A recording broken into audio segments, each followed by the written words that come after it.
And the irony is Rudy Giuliani, probably the most underqualified man since George Bush to seek the presidency, is here talking about any of the people here. Rudy Giuliani. I mean, think about it. Rudy Giuliani, there's only three things he mentioned in a sentence, a noun and a verb and 9/11. I mean, there's nothing else. There's nothing else. And I mean it sincerely. He is genuinely not qualified to be president. Are we recording this? What did Barack Hussein Obama know, and when did he know it? Here's what I think happened to the United States in the past 8 years. I believe Mueller's stewardship of the investigation was outrageous. He ended up polarizing the country in a way that brings us close to fascism. This whole thing was an op, Mr. Durham. This wasn't like a bumbling, fumbling FBI that couldn't get FISA straight. They ran an op. So who put Mifsud in play? You don't know, do you? And in accompanying that, trains Republicans to just hate rule of law. So let's walk down Pennsylvania Avenue. I want to thank you all. God bless you, and God bless America. Thank you all for being here. You have to spin up the ball of thread before you can tell the story.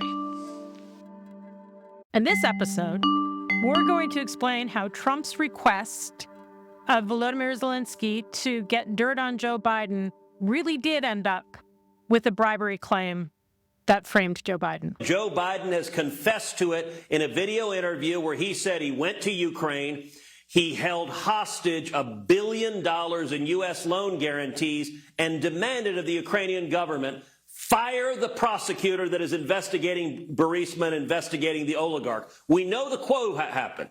The only question was, did the quid happen? Did they pay $10 million for him to do so? If so, Joe Biden is guilty of bribery. Hunter is guilty of selling bribes, selling official favors from his father. A lot of people, I think, saw Lev Parnas's movie. I want to get right into it with the executive producer of From Russia with Lev, my colleague Rachel Maddow, who gets to add a new and important moniker to your resume. I caution people still about his story. You can tell this story in lots of different ways. You could tell this story from the perspective of Marie Yovanovitch, the ambassador who was unjustly forced out. You could tell it from the perspective of Zelensky and the way that he was extorted by Trump and the crime against Ukraine that was at the heart of the impeachment, which is the sort of culminating thing here. You could tell it from the perspective of Rudy Giuliani. And I caution people because he's very overt. I used to be mobbed up, big influence operation, kind of a con man. But to tell it from the perspective of Lev, you get this guy who is obviously a very flawed person. He's very open about the fact that he does have a background where he was a hustler. I think he underplays his own culpability in what he does, and he doesn't answer key questions. All of a sudden, my old friend, somebody I haven't seen for a while, Igor Fruman, comes back into my life. So in the film, you see Igor Fruman, the Ukrainian-American citizen that had lots of businesses overseas, primarily in Ukraine. They're both Jewish. They both are former Soviet Union. They both kind of run in the same mobbed up circles. In Ukraine, Igor knew everybody, from the low-level street hustlers to the high-level mobsters and politicians. Igor Fruman was pretty close to Paul Manafort in Ukraine. It's absurd. There's no base to it. Igor Fruman ran some nightclubs in Ukraine. They all came to the clubs. He made their dreams come true. Those are mobbed up. If you look at least if you believe Lev Parnas, the people that they were reaching out to as part of their search for dirt on Hunter Biden, including, really importantly, Dmitry Firtash. A Ukrainian energy tycoon fighting an American extradition warrant in Austria. Firtash controls a substantial part of the titanium market in Ukraine and has vast chemical plant holdings. He has a monopoly in the nitrogen fertilizer sector and is the owner of most regional gas companies. They got to those people through Igor Fruman's connections for the most part. Firtash, who was described by the U.S. Department of Justice as an upper echelon associate of Russian organized crime, has been successfully dodging extradition by stalling the Austrian court. Parnas at some. I can't wait to come back. See you in Ukraine soon. But most of those connections were Igor Fruman's. They were on their way to Europe, we believe to Vienna, with a one-way ticket. I don't know that this gentleman. You were in pictures Now, it's with possible I have a picture with him because I have a picture with everybody. In the course of working with Giuliani, they are alleged to have made a campaign contribution in violation of U.S. election laws on behalf of an unnamed foreign donor. We don't know who it is that's cited in the indictment. Lev Parnas has spent the early years of the Trump administration kind of insinuating himself with Trump. We were like 2 seats away from Trump. Seats away. And Lev piped in and something, and instantly was like no one else was in the room, and the two of them were just talking. Doing some of the same stuff that Michael Cohen was doing, trying to set up influence operations through Trump lobbyists. According to a report from the New York Times, Cohen met up with Victor Vekselberg at Trump Tower in Manhattan 11 days before Trump's inauguration. Vekselberg is a billionaire with ties to Russian President Vladimir Putin. Just to have Donald Trump's ear. And so he's got something that's valuable. It didn't take long for word to spread. Leaf was just like the Trump guy. And all of a sudden, Igor Fruman swoops back into his life. They're already infiltrated into Trump's world in May of 2018. And this is one of the things that I am skeptical of. Lev Parnas, out of the blue, is like, the first thing that came out of my mouth is I said the biggest problem there, I think, is we got to get rid of the ambassador. And when he explains it in the documentary, he's like, I heard all these stories about what was going on with the Ukrainian ambassador and then how she was, you know, a Soros plant and how she was part of the Clinton regime. She's basically walking around telling everybody, wait, he's going to get impeached. Oh, just friends of mine. I couldn't remember who. I'm repeating gossip. I have no idea. I have no facts, no vetting. I don't find that credible. Take a round, okay? It was silence. The table looked at each other. Nobody knew what to do. Do it. So we all start clapping. Somebody used their position to say, try and get rid of Maria Yovanovitch. That's 2018, a year before she actually is fired. When I returned to the United States, Deputy Secretary of State Sullivan told me there had been a concerted campaign against me, that the president no longer wished me to serve as ambassador to Ukraine, and that, in fact, the president had been pushing for my removal since the prior summer. And at that point, Fruman's already there. So when Igor comes back in my life, at first I didn't understand, but then I realized that Igor has been looking through my social media like everybody else. Fruman and these mobbed up people in Ukraine is already part of this space. And that's when he made his proposal. There was a company in Ukraine, an energy company that was up for sale, but they wanted to be bought out by an American company. All of the people that really controlled the oil and gas industry were Republican mega donors. Again, I'm a little bit skeptical of Parnas's claims here. Parnas is like, oh, we just tried to get in the oil business because we tried to get in the oil business. And it's like, well, that's exactly what Dmitry Firtash did. I mean, that is the Burisma operation. Hunter Biden was being paid as much as $1 million a year for a job that was far from a full-time gig. A little less than $1 million. But the obvious question here is why? What was Burisma paying Hunter Biden so much money for? Well, Biden critics have a theory. Burisma's owner, Mykola Zalewski, was a highly controversial figure who had been investigated in the past for corruption and bribery in both the UK and Ukraine. Right? So we started a company called Global Energy Producers. You get somebody selling the oil business, and it's a great way to get them sucked in. So that's early 2018. And then out of the blue in later 2018, so just at the moment that Paul Manafort is pretending to be cooperating in the Mueller investigation. Did you ever run into Hunter Biden in Ukraine? I never did. I've heard his footsteps around, but I never saw him. You did? What was he doing there? Did you know at the time? Well, Joe Biden was the link between the Obama administration and the Yanukovych administration. They start getting floated stuff about Hunter Biden. Trump's biggest nightmare was Joe Biden, and he did not want him to run and be his opponent. So there's this super continuity between Paul Manafort pretending to cooperate and helping Trump get through the 2018 election and the effort to reverse the situation, to effectively to do to Hunter Biden what Paul Manafort thinks was done to him. And the reason that they had trouble when Weissman and Mueller went after me, finding something to stick me with, is because they kicked over every rock they could in Ukraine, and they didn't find one single thing. And so I thought it was untoward that Hunter's firm was openly soliciting business.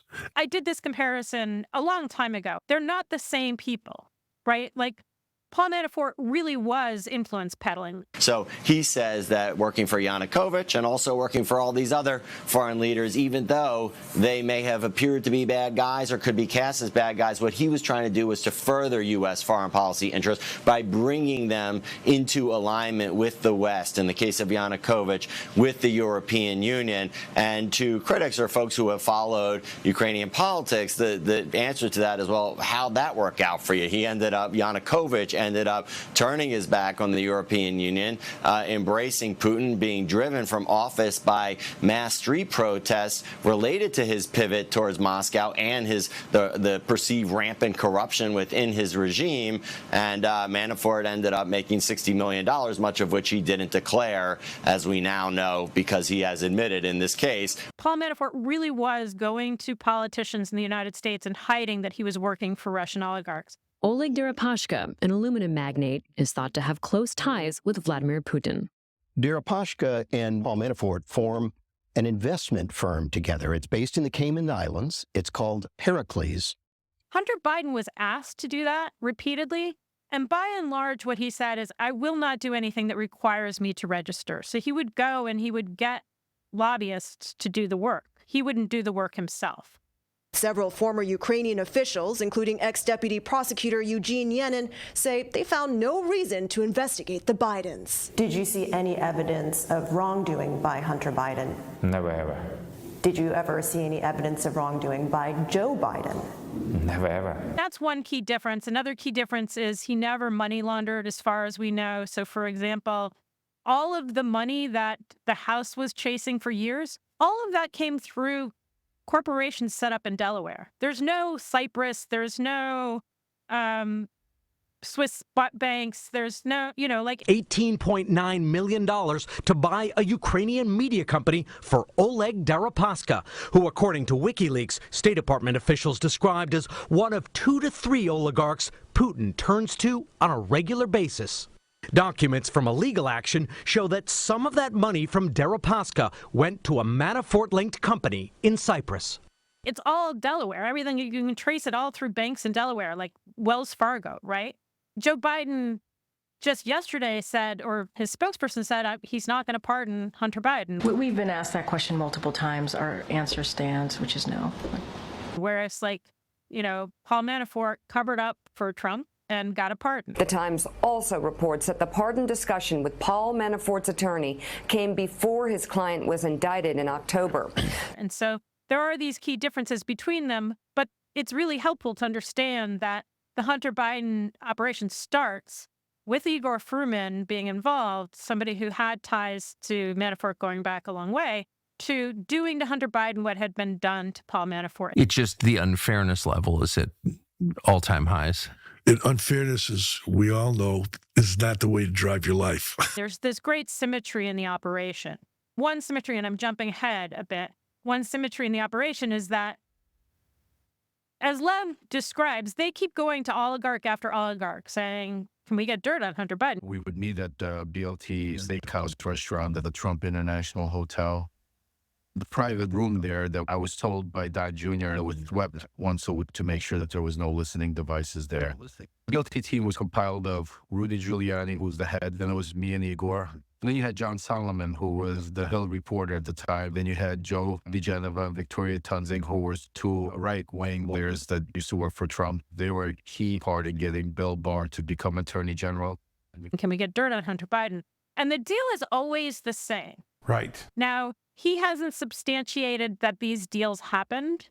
It started as he would go to Yuri Lutsenko, and Yuri Lutsenko wanted an introduction and some ties to Bill Barr, and they said, we can give you that if you give us, these deals to be your face, if you give us dirt on Hunter Biden.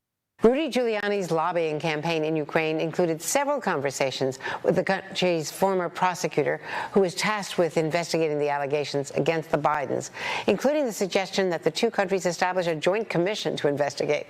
This according to new reporting from NBC's chief foreign correspondent Richard Engel, who spoke with former prosecutor Yuri Lutsenko earlier today. How many times did you speak with, in person or over the phone, with Rudy Giuliani or his associates? Dozens of times? Were you in regular contact with him? No, there were irregular contacts. But yes, I have spoken with him maybe 10 times. 10 times? Maybe. Always about this issue? This and another even political issues. Shokin did that, right? There have been reports that prosecutor, Victor Shokin, was intending to question Hunter Biden's qualifications. Yeah. Is that accurate? Well, that is what he told us. He and Rudy Giuliani have both claimed that he was fired in part by, as a push by Joe Biden, in part because he was investigating Burisma at the time. There was no indication. All of the investigations at the time, they predate, they were related to years that predated Hunter Biden being on the board. So there wasn't a suggestion at the time that Hunter Biden was under investigation. And Shokin was the prosecutor for over a year. Before he was fired. So if he had wanted to investigate that, he surely could have was able to at the time. So one after another of these people, some of them do have ties to Russia. Some of them, those ties are attenuated. At the same time as this is happening in early February 2019, you are seeing people from Ukraine coming to pitch dirt on Hunter Biden. I mean, it's like a feeding frenzy. Lev Parnas, Rudy Giuliani, then they go to Kolomoisky, right? В Украине действуют два человека, два проходимца, афериста, которые находятся под в США. Oligarch Igor Kolomoisky owned television broadcast network where Zelensky made his bones. Who at that time was a big backer of Zelensky, of Volodymyr Zelensky, but also was another one of these corrupt Ukrainians who dragged a lot of money out of the country. This guy's as bad as they come. I mean, this guy has an army of 10,000 people of his own. So this is not a regular oligarch. So Igor and Lev go to Kolomoisky and say, do you have any dirt on Hunter Biden? And Kolomoisky gets furious. He throws them out. He attacks them. The first statement he makes on television as he gets back is our lies. Rudy Giuliani's like, we'll get back to you on Kolomoisky. Giuliani started hitting all media, basically telling Vladimir Zelensky that if he does not arrest Igor Kolomoisky immediately, and if something happens to either me or Igor while we're in Ukraine, that he will be to blame for it.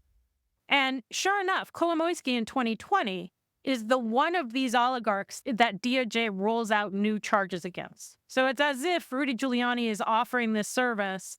If you play ball with us, we're going to make your legal troubles go away. If you don't, we're going to make sure that your legal troubles get worse. To my factual knowledge, they approached numerous... One former Ukrainian official who was listening in on the call understood all too well. He spoke to CNN last month of his outrage as he heard Giuliani try to force a deal that, in his words, threatened Ukraine's national security. Let me remind you, we're a country fighting an active war with Russia for many years. Then they go to Dmitry Firtash. For us to be able to receive information from Firtash, we had to promise Firtash something.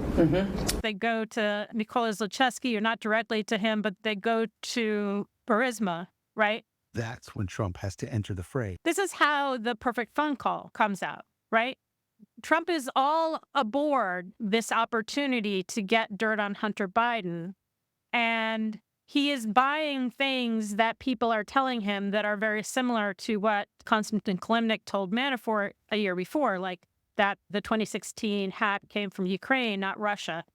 Giuliani cajoled the Ukrainian presidential advisor on the other end of the line, first promoting debunked conspiracy theories that Ukraine, not Russia, was involved in US election meddling in 2016 and tried to hurt the Trump campaign. There are parts of Ukraine where there's not a difference there, right? So it could be that the actual hackers, and there are named hackers that we know, including the neo-Nazi Weave, who was in Ukraine in this period for a while, that may have been in this operation.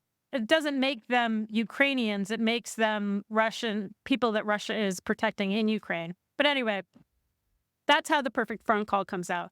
During the call, Mr. Trump pressured the Ukrainian president 8 times to investigate former Vice President Joe Biden's son, Hunter. I don't know who ran this operation, but it is very useful to understand that one of the services Trump was doing by asking Zelensky to announce these investigations for him, it was the same deal. It was like, we go to Kolomoisky, we go to Firtash, we go to Zlochevsky, you rub our back, we rub yours. It was a process of corrupting Zelensky. So anything to do with swapping, favors within our bilateral relationship in exchange for trying to get us involved into U.S. domestic politics is just wrong on many levels, like morally, ethically, and probably even legally. Had Zelensky said yes, we actually don't know whether he did say yes along the way. By call's end, the Ukrainian side seemed to understand exactly what President Zelensky of Ukraine was expected to do to keep Washington on side. And on the call, at least, they agreed. I'm sure that Zelensky will say that, yeah. Yeah, good. Second, that would, believe me, Andre, that would be good for all of us. But we know that he never delivered. Zelensky never really delivered. He did another investigation into Burisma. The announcement came as a surprise. Ukraine's new top prosecutor said his office is reviewing several past investigations, including around 15 having to do with the owner of the Ukrainian natural gas company Burisma, where Hunter Biden served on the board. Thank you very much. The timing raises questions about whether Ukraine is caving into calls by President Trump to investigate the Bidens. On their July 25th phone call, President Volodymyr Zelensky told Mr. Trump the next prosecutor general will be 100% my person who will look into the situation. But he didn't give him the goods. He never made the public statement that Trump wanted because the whistleblower came out. Question, sir, was what did you want President Zelensky to do about Vice President Biden and his son Hunter? Are you talking to me? It might have been different if that hadn't happened, but Zelensky didn't give him what he wanted. And then Trump withholds U.S. aid, right? Now, what's jumping off the page to me is that the president of Ukraine says, where are the javelins? Where is the defense support you're giving us? And the very next sentence by the president is, I would like you to do us a favor. This is what we're going to see going forward. This is exactly what we're going to see going forward. One career diplomat sounding the alarm very directly by noting in writing in this text, I think it's crazy to withhold security assistance for help with a political campaign. This was a service that Trump was part of, which was to corrupt Zelensky after millions of Ukrainians had elected him in hopes that he would end the corruption in Ukraine. Corruption is very much a tool for Russia and Ukraine. It will be here in the United States going forward. So a conservative journalist, John Solomon, and two Fox News lawyers, Joe DeGeneva and Victoria Tensing, and Rudy Giuliani and Lev Parnas, are all involved in Mr. Parnas' telling in an effort to enlist the help of a billionaire, Kremlin-connected, allegedly mobbed-up oligarch to help them pressure the Ukrainian government that they must announce investigations of Joe Biden. You have to imagine that whoever put this into Trump's head, and it could have been Rudy and somebody put it into Rudy's head, right? Right. These people's brains are mush and they all flow into one another, but this was a process about corrupting people. And the oligarch and his team tells this motley crew that he can help them with that, with getting that from the Ukrainian government. He can also help them discredit the Mueller investigation. And they say, that'll be great. What we have to offer you in exchange is we can help stop you from being extradited to the United States to face felony corruption charges from the U.S. Department of Justice. Let me go back. I agree with everyone who says Hunter Biden wouldn't have gotten the Burisma job if he weren't Joe Biden's son. Joe Biden's in charge of Ukraine. Well, Hunter Biden gets this job at Burisma. He wasn't totally unqualified. I went to Yale Law School. I served on at least a dozen boards before Burisma. I was a vice chairman of the board of Amtrak. I was a chairman of the board of the World Food Program U.S., supporting the largest humanitarian organization in the world. I had expertise in corporate governance. I was asked to serve on the board for corporate governance, and I was a lawyer at Boies, Schiller, and Flexner, which was how I was first approached. But you can look at some of the other people who were on the board at the time, and they're pretty corrupt people. And so you hire Hunter Biden's son, and you get one of two things when you hire Hunter Biden's son. A, you get corruption. You get Joe Biden to grease the wheels for you in Ukraine, and you eliminate any focus on Burisma and corruption. That didn't happen. I went over for, I guess, the 12th, 13th time to Kyiv, and I was supposed to announce that there was another $1 billion loan guarantee.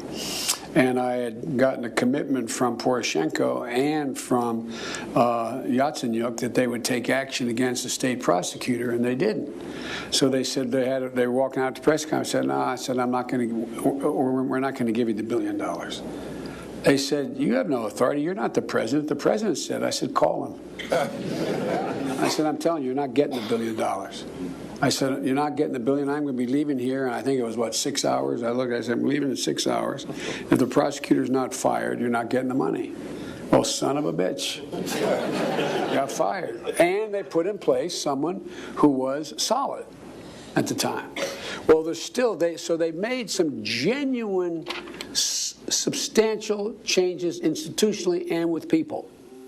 And in fact, we now know that DOJ, under Barack Obama in 2016, opened a corruption investigation into Burisma. I had a chance to talk to Victor Shokin, a man who says he was friends of yours, who you asked to come back and help out during the transition after the previous regime.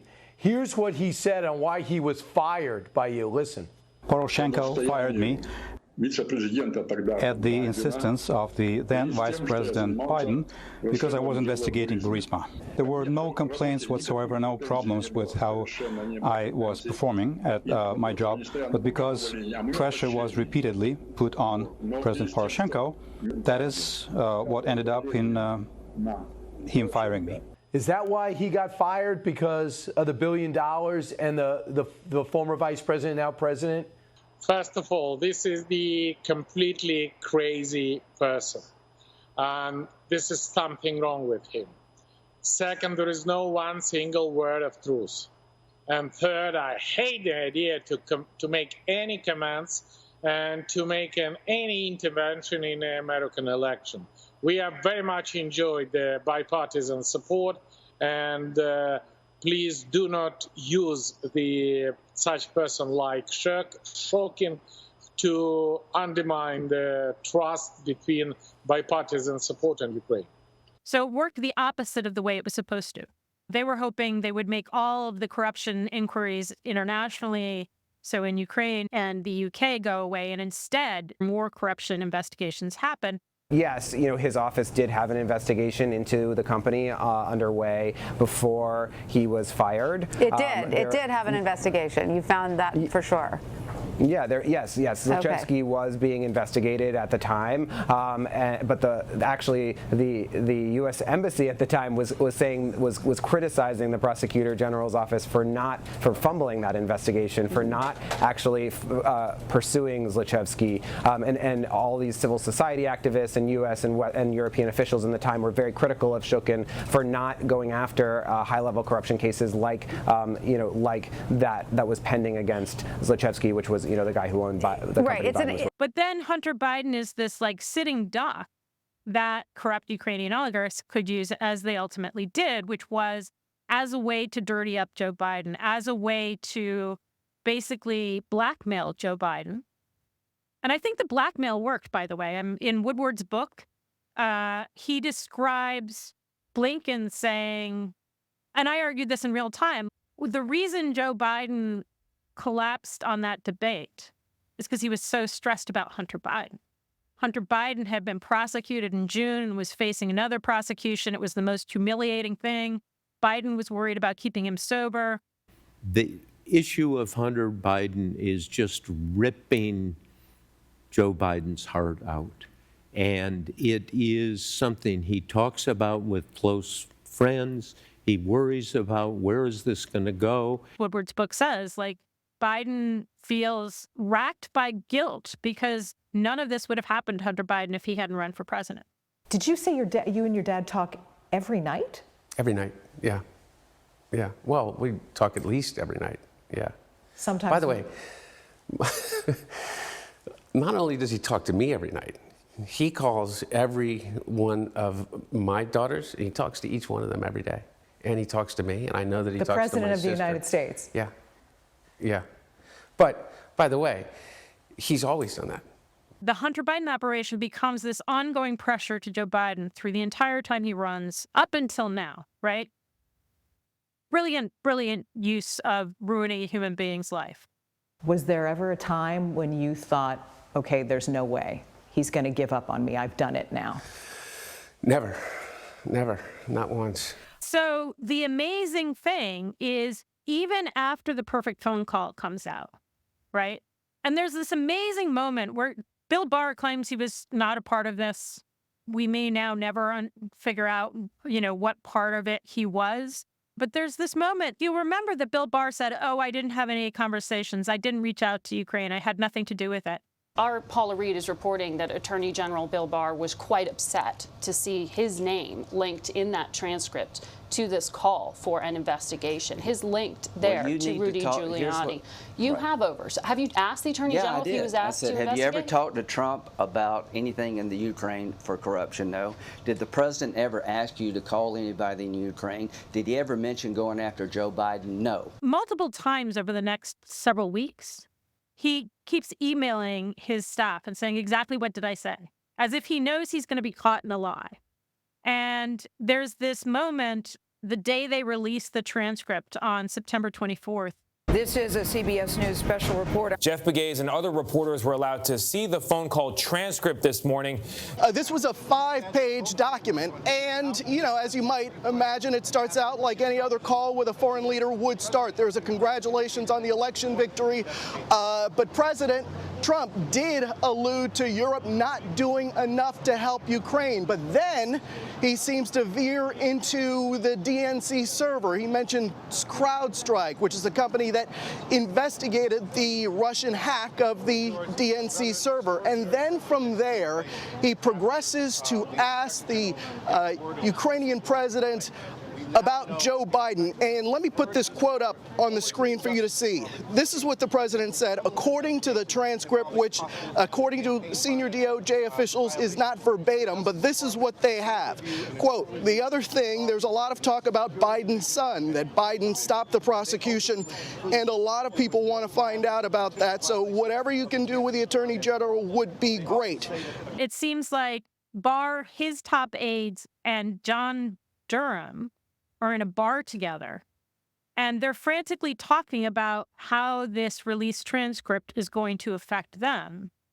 They have this conversation, and then on the day in 2021 when Treasury sanctions some associates of Andrei Derkach, so sanctions people as Russian spies. In the report from the Director of National Intelligence about Russia interfering in the election in 2020, one of the named agents in that report, described by the Director of National Intelligence as having carried out the Kremlin's attack on our election this year, is a guy named Andrei Derkach. The report names him, says he was, quote, under the purview of Russian President Vladimir Putin for the purpose of this operation targeting the election to try to hurt Biden and help Trump.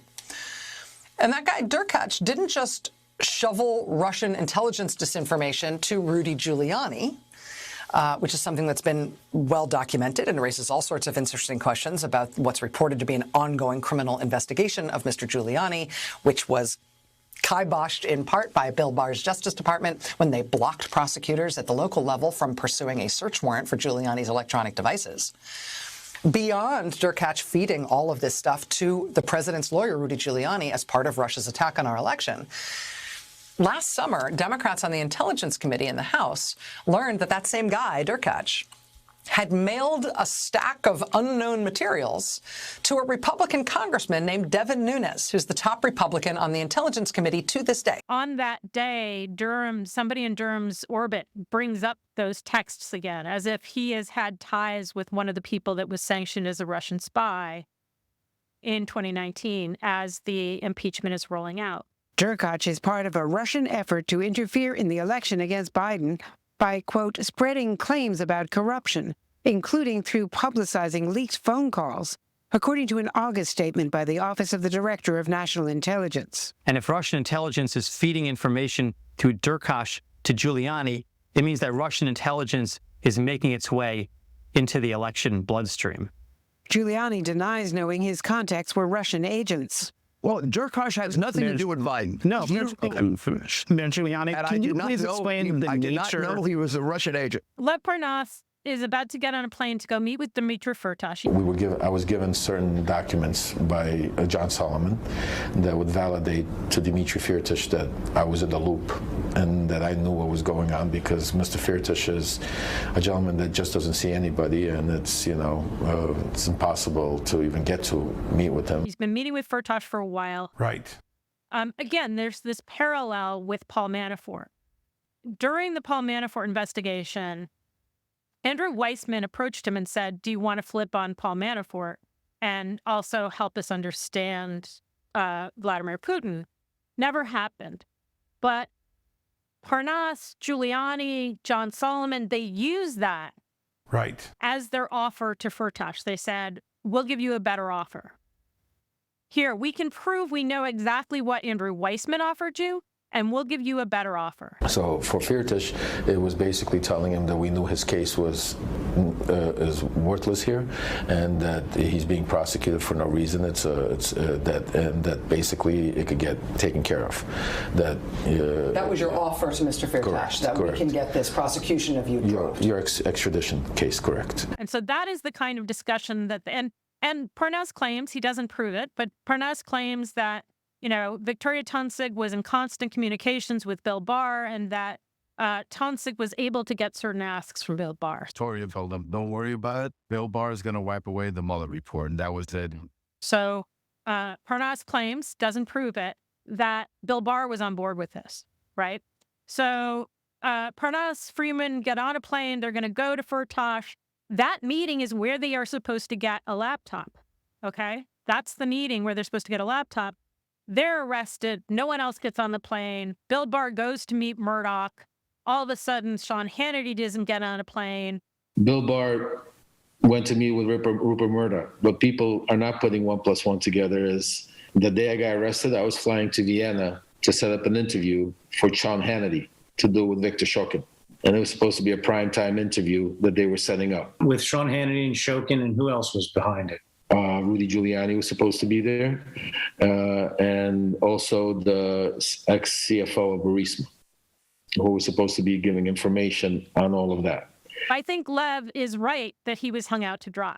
After my arrest, Fox was the only one that really stayed away from everything. They really didn't report on it. They really didn't get into it. And, they knew all along that I was not fleeing a country. I was going on behalf of Sean Hannity, Rudy Giuliani, and all of them to do an interview. I think Lev feels like Bill Barr found a way to make him go away. Trump's people set him up with Manafort's lawyer. The idea is if he stays quiet, he'll be kept out of trouble. Arguably, that's happened with Igor Fruman. And Lev gets pissed, and impeachment is going on. So he's trying to bring down the other people who knew about this. Bill Barr is one, but people like Kevin McCarthy, Devin Nunes, he's trying to bring them down. Again, I don't buy all of the things he says, but in this period, he's like, I want to cooperate. I want to tell the truth about, I think it's a matter of national importance. SDNY says he was not fully honest about what was going on. We don't know. But after Lev and Igor are taken out, Rudy keeps going, right? He keeps getting on planes. NBC News has confirmed that U.S. spy agencies have gathered intelligence that the president's personal lawyer, Rudy Giuliani, was dealing with alleged Russian intelligence agencies late last year on a trip to Ukraine as part of his effort to dig up dirt on Joe Biden. Now, let me take a sidelight, and we'll come back to John Paul MacIsaac. I think some people will go, well, hey, wait a second. Aren't you just leafing through someone else's private property? It can be perceived that way, but again, he hired me to do that. John Paul MacIsaac is the blind computer repairman who claims he got Hunter Biden's laptop in April of 2019 and claims he saw terrible things on there and so reached out to the FBI and shared it with the FBI. Definitely had a legitimate concern for national security, and that's why I went to the FBI. That's his logic.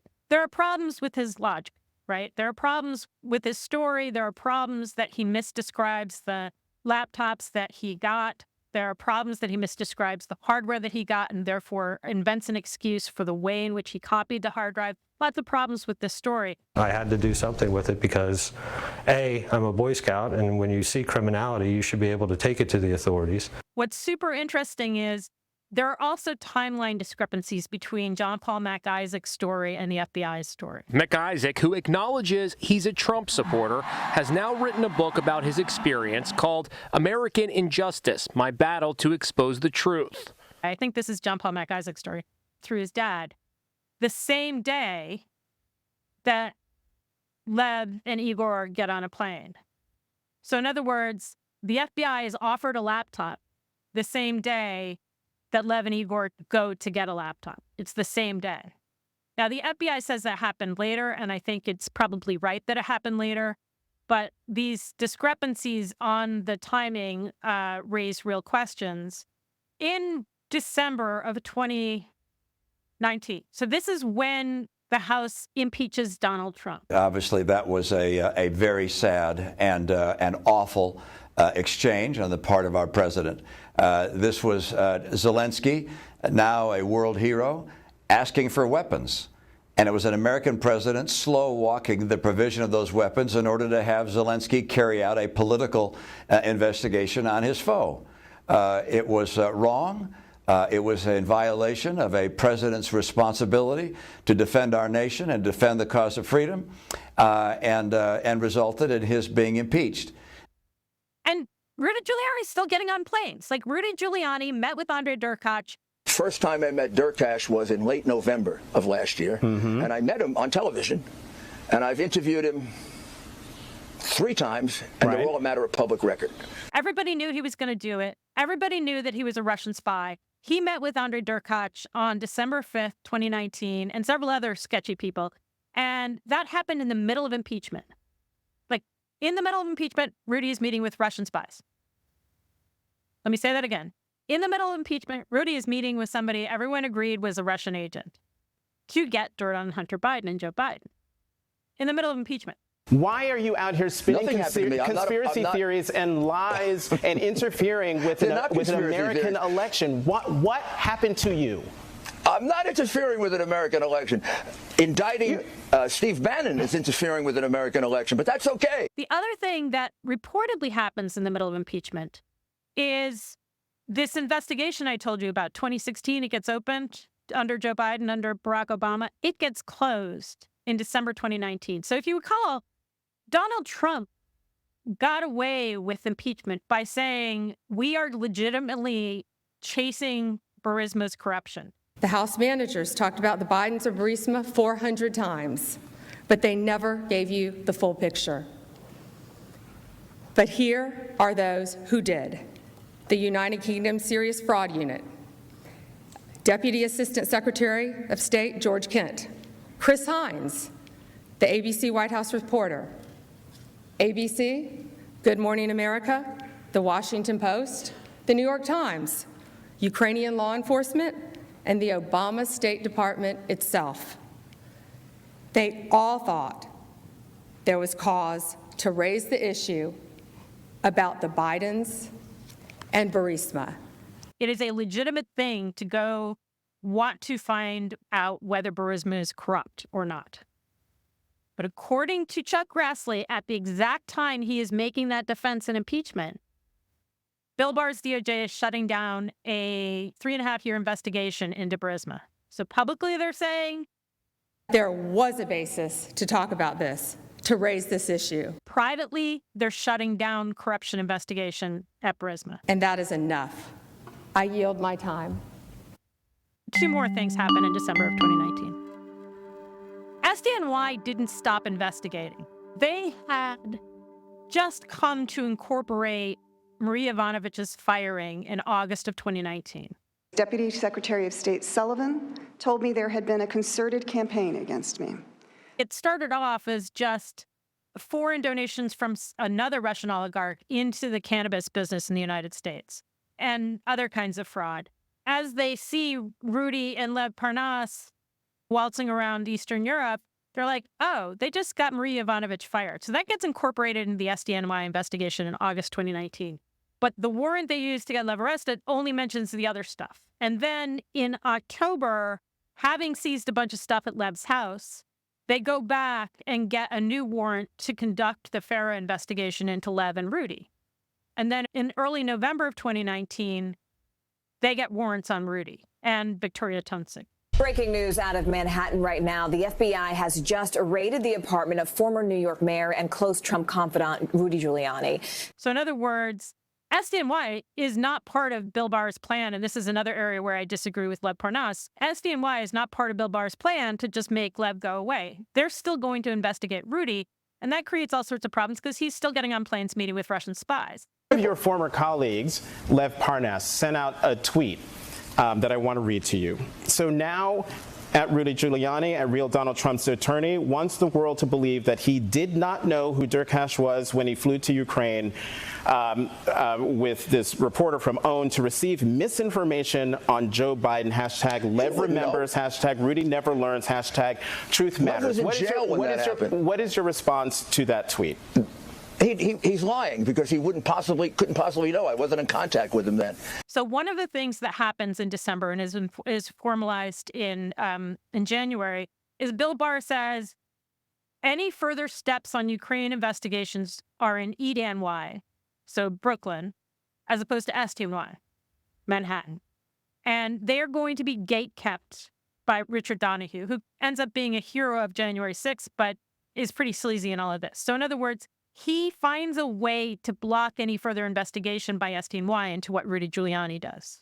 We have to be very careful with respect to any information coming from the Ukraine. There are a lot of agendas in the Ukraine. There are a lot of cross currents, and we can't take anything we receive from the Ukraine at face value. He turns this influence campaign. Is Rudy Giuliani soliciting dirt on Hunter Biden from a known Russian spy? Yes, he is. The only information ever pushed on the Bidens in Ukraine has come from one source, and one source only: Russia and Russian agents. But we will reframe that in Brooklyn and say, is Andrei Derkach trying to influence American politics? Totally reframes the crime, protects Rudy. So that happens in December of 2019.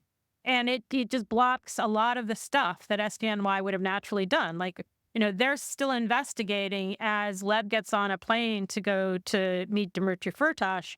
And they naturally would have added Andrei Derkach to the investigation, and Bill Barr doesn't let them. Bill Barr finds a way to block that. It's very much like a witch hunt what happened.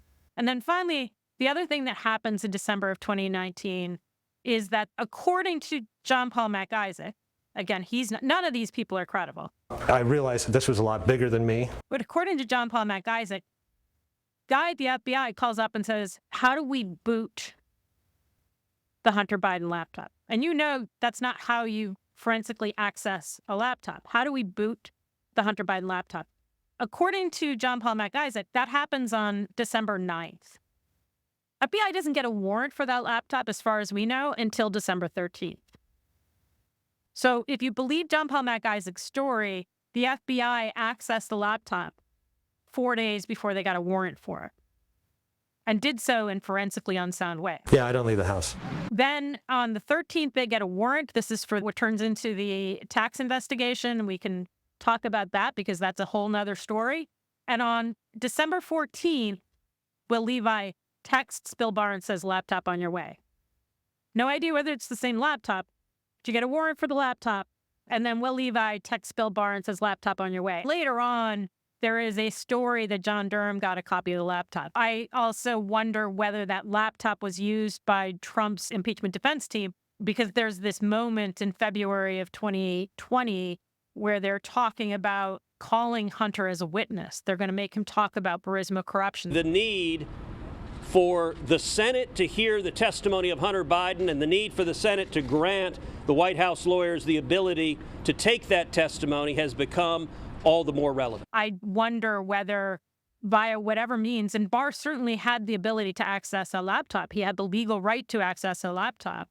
I wonder whether Trump's defense team accessed the laptop in hopes of finding dirt that they we're looking for. So that gets us to December of 2019. And then in January of 2020, and this is when things go just, it's insane, right?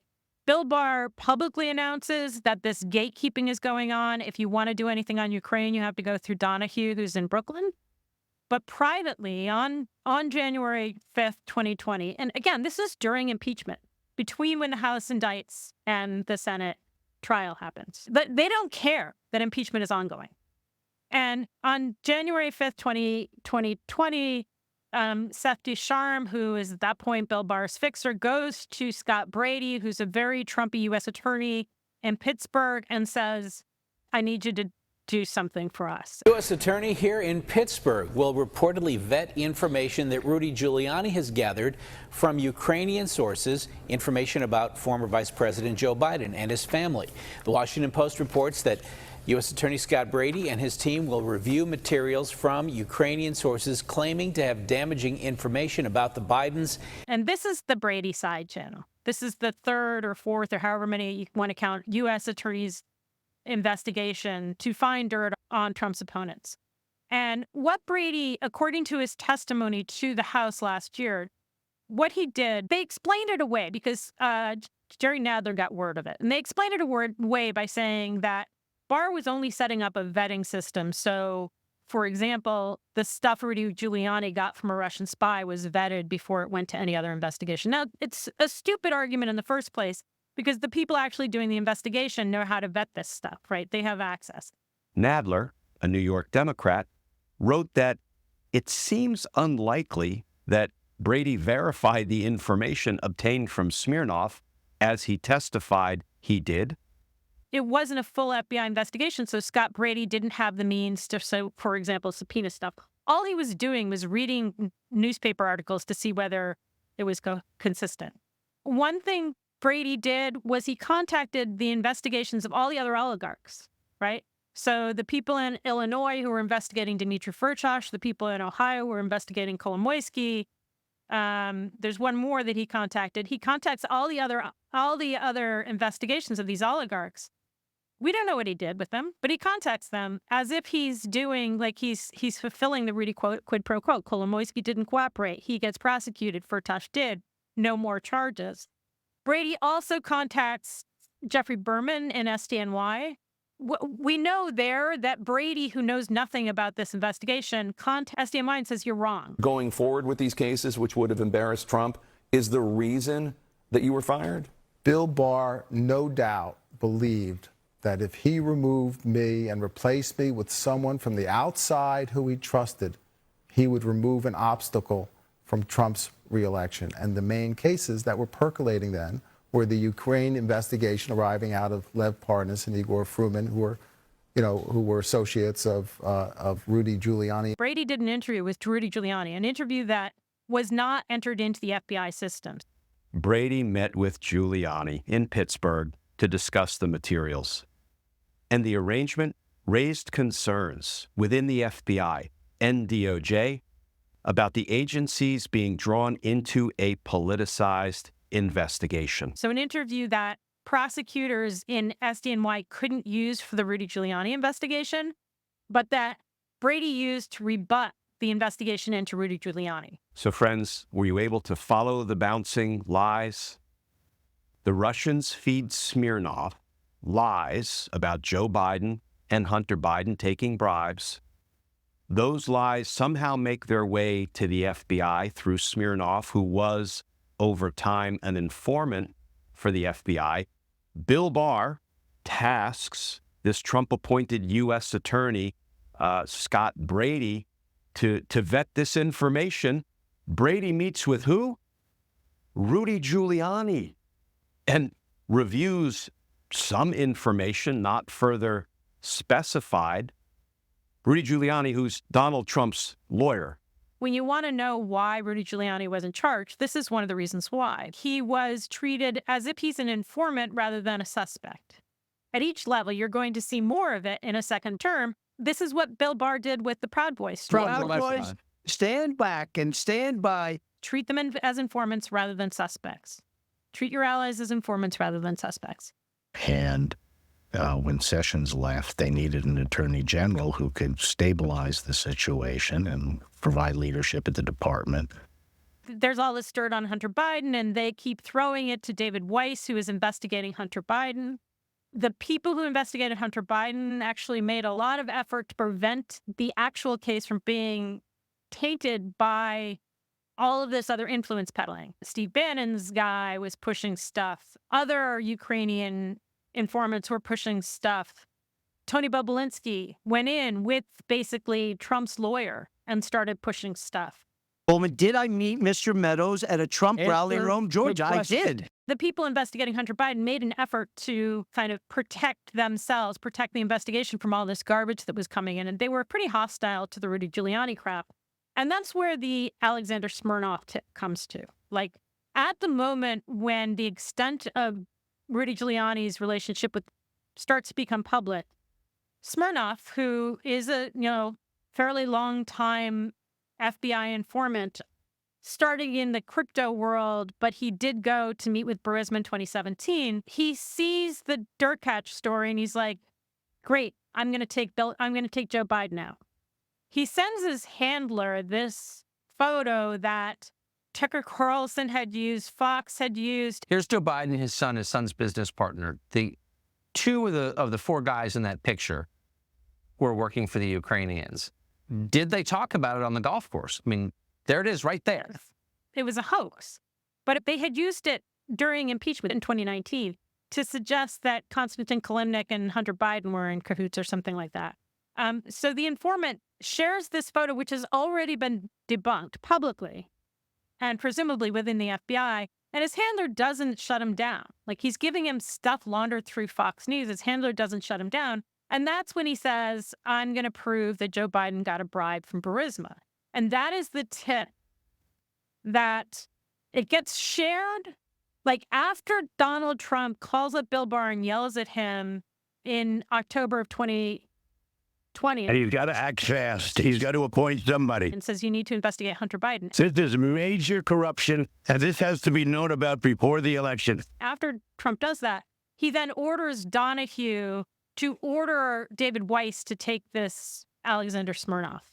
And in this indictment, the DOJ is saying that the defendant's story to the FBI, this is in the document itself, the defendant's story to the FBI was a fabrication, an amalgam of otherwise unremarkable business meetings and contacts that had actually occurred, but at a later date than he claimed, and for the purpose of pitching Burisma on the defendant's services and products. Scott Brady claimed to Congress last year that he vetted it, that Smirnov's travel was consistent with the claims he made in the tip, in the allegation. In the indictment against Smirnov last year, prosecutors were like, none of it matched. So prosecutors said none of it matched. Scott Brady said all of it matched. Last year, Jerry Nadler referred Brady to DOJ for an investigation for lying to Congress about it because, either it didn't match or it did. Representative Jerry Nadler is calling for the Justice Department to investigate a former federal prosecutor who he says may have deliberately attempted to launder foreign disinformation during congressional testimony about since discredited allegations of bribery against President Joe Biden and his son that the FBI obtained from a source with Russian ties. This is still being litigated in Smirnov's case, which right now is scheduled to go to trial in December. We'll see whether that really happens. And so that tip is there like a firecracker, like a bomb waiting to go off. Prosecutors don't proceed, don't push it. They continue with the known tax investigation. And of course, Congress keeps going after Hunter Biden. And after the laptop gets public in 2020, the press gets more and more sucked into the dick pics. Be quiet and let me make a statement, okay? What kind of crack do you normally smoke, Mr. Biden? Let me... You're going to trip. The other side of me. Hunter, what's your favorite type of crack? Are you on crack? For the press, Hunter Biden was icky. And so they never, ever really used their critical thinking hats about how this came to be, about whether there was anything on the laptop. It was just this constant chasing of the dick pic, right? Even credible journalists were chasing the dick pic. And the prosecutor painted a vivid portrait of Hunter Biden, the crack addict, including evidence from his laptop and text messages admitting, "I'm a liar and a thief, a user and an addict." In 2020, by the way, the gun shop owner and the local cop were like, let's use this in election against Joe Biden. There's all this crap. There's all these ways that this investigation were politicized. Those were all suppressed for the trials last year. And something I pointed out recently is that after Hunter is sentenced in December, he will then finally get to appeal some of these issues and see whether the laptop evidence should have come in his Delaware case or not. Biden says he's not going to pardon Hunter. It's the first time ever that a sitting president's child has faced criminal charges, and now the first time ever a sitting president's son has been convicted of criminal charges. Our investigative reporter, Olivia Rubin, is there outside the courthouse. I do also want to read the very brief statement of his attorney, Abby Lowell. We will continue to vigorously pursue all the legal challenges available to Hunter. Through all he has been through in his recovery, including this trial, Hunter has felt grateful for and blessed by the love and support of his family. So from there, from Abby Lowell, not saying an appeal outright, but certainly hinting at it by mentioning they will pursue all legal avenues. And if that's the case, then he gets to chase these appeals to wherever they go. Really pay close attention to restrictions on the Second Amendment right to own a firearm. So I think that is a sort of pure legal issue. It is ironic because you may see a marriage of Hunter Biden's defense team and conservative jurists and thinkers, not a natural alliance. But if you think a statute is unconstitutional, it's unconstitutional for one and for all. It doesn't matter whether you like or dislike the particular defendant at issue. But I think that's going to be the main issue on appeal. When the GOP gets the House, they're like, we're going to chase the same Joe Biden package that was packaged up starting in 2018. That is going to be our sole focus, right? We are going to go chase the allegations that Igor Fruman, close associate of Paul Manafort, offered up in 2018.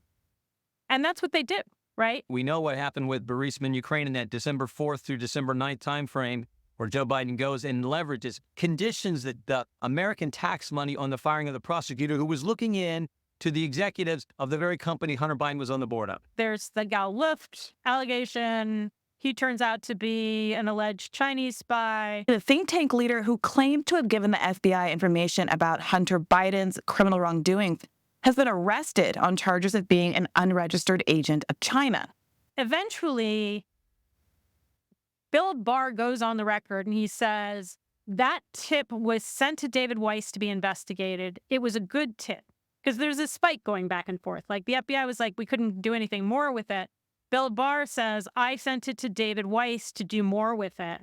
And so at that point in June of 2023, that bomb that's been sitting there in the Hunter Biden case explodes because Bill Barr has just said it still needs to be investigated. I would have liked to see more coordination and more forceful engagement with the questions involving the Hunter Biden case.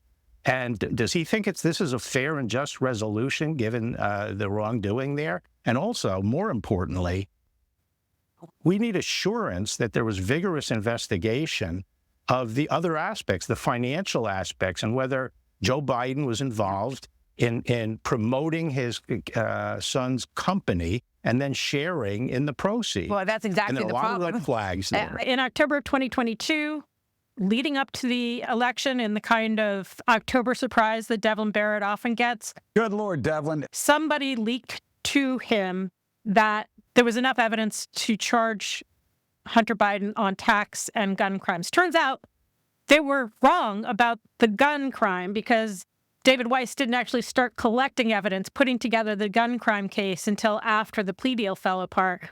A pair of IRS whistleblowers testified today before the House Oversight Committee about alleged meddling in the Justice Department investigation of Hunter Biden. Now, the IRS agents are very clear, or at least Gary Shapley has been very clear that he did not leak directly to a journalist, but the government has already agreed that at least Shapley's lawyers were sharing stuff with the press, and that is the subject of a lawsuit going forward right now.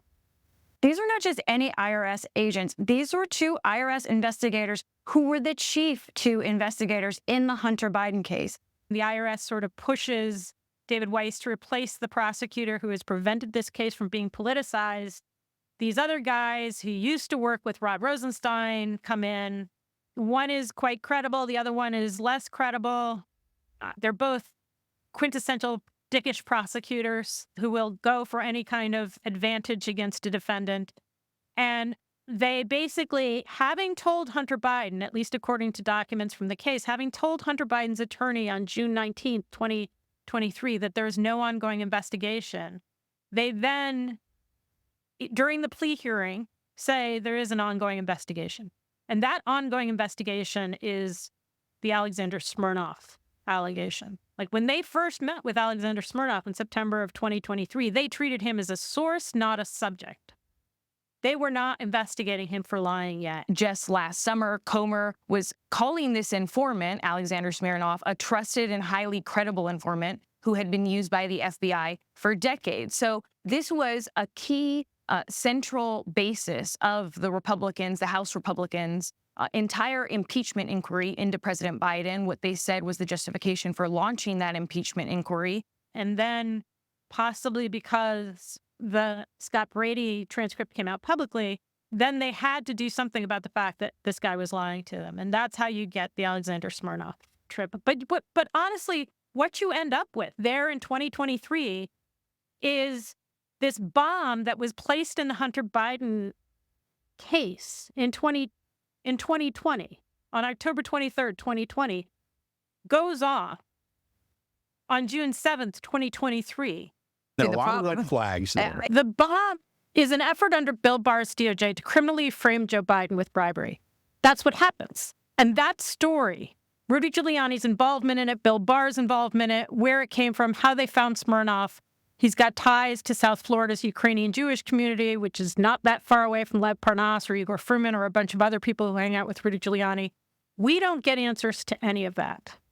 And no journalist during the election was even remotely curious about that. You had an election where one guy framed the other guy effectively, and I'm the only one who was talking about it. I'm the only one who laid out what we just laid out, like what Barr did, which hasn't been told, 2019, 2020, which at least on the surface, and Lev Parnas suggests, is trading dirt with targets of international corruption cases for political dirt on Donald Trump's rivals.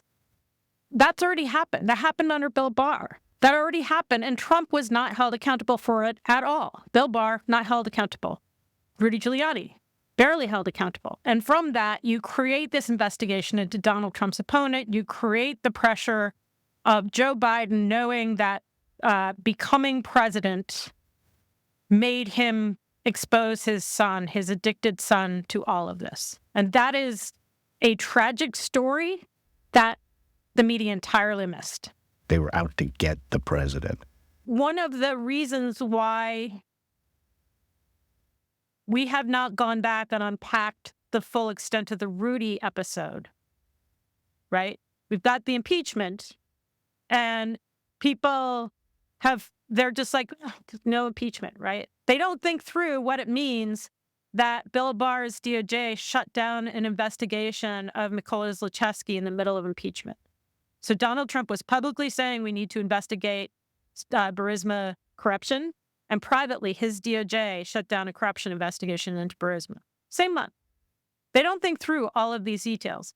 But they especially, because of what happened with the laptop in 2020, because of all the fake outrage that Jim Jordan has created over it, because of all of that, journalists their brains have just short-circuited when it comes to what happened before that. No one talks about the fact that Rudy Giuliani got on a plane with DOJ's knowledge, with the White House's knowledge, and went and met with a Russian spy so as to get dirt on Hunter Biden and Joe Biden. Like, that's gone. That's gone from the record.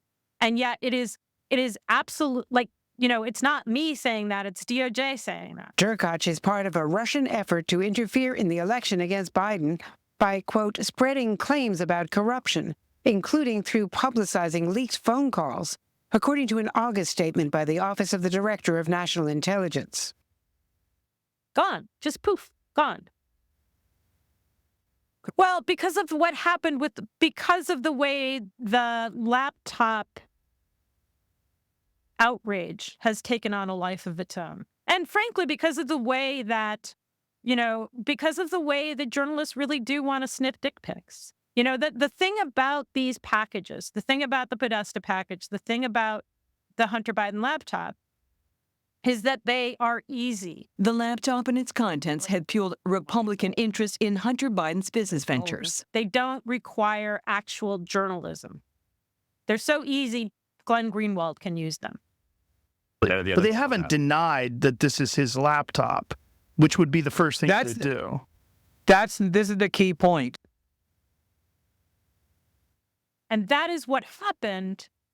And in the process, you melt journalists' brains with Hunter Biden's dick pic. Thanks for listening to Ball of Thread. Expect a new episode about every 2 weeks. To support this series and get answers to your questions, go to patreon.com/balloffthread. You can join us for as little as $1 a month. We appreciate your sharing this work with anyone who cares about the Constitution, and please consider giving us a 5-star rating wherever you get your podcasts.